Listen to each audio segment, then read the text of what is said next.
guys, for today's sabaw guys, ay magluluto ako ng sinigang hipon guys. Para naman may pa naman guys yung ating sabaw for today's. Kasi nakakahawang nga diba guys, meron tayong nabili na sariwang-sariwang hipon sa labas. Kaya ngayon, sasabawan natin guys. Kaya let's go guys, samahin ako kung paano ko ito ang ating sinigang ng hipon.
O, diba? O.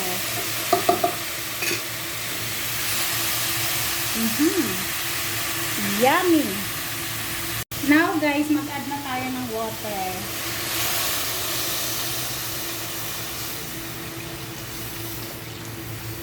Ayan. Ganyan lang karami yung water, guys. And then, nasaan ba yung takip ko na? Ano? Wala ang takip.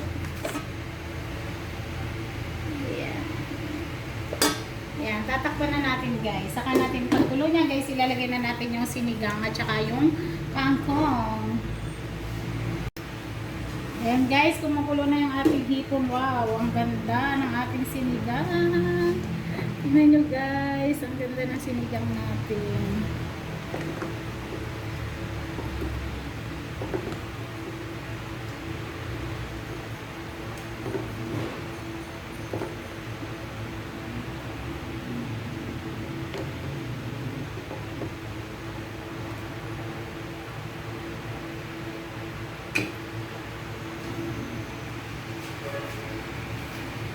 Ayan guys, lalagyan na natin yung ating kangkong.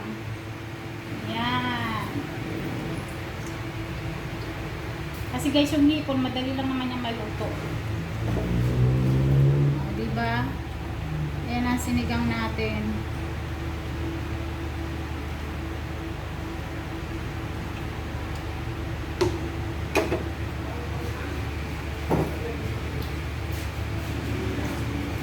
Lagyan na rin natin guys ng sinigang. Ayan. Huwag lang masyadong maasim guys. Ayaw ng mga bossing namin na masyadong maasim. Kasi daw hindi maganda sa... Ayan, okay na yan guys. Lasahan ko na lang kung tama na yung lasa kasi may asin na yan kanina, diba? Wow, ang sarap! Grabe, ang sarap ng aking sinigang. Ayan guys. Masarap ng sinigang na hipon.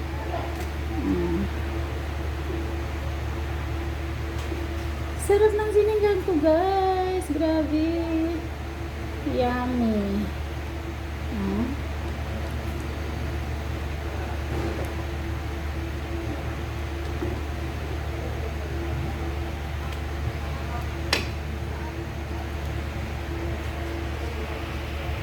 Ito na guys ang finished product ng ating sinigang na hipon. Tingnan nyo naman guys, napakasarap nito guys.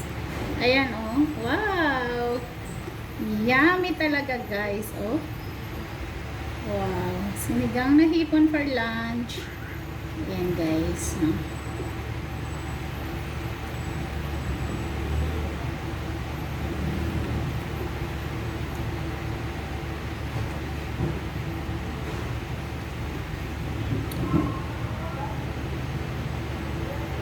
Ano guys, oh.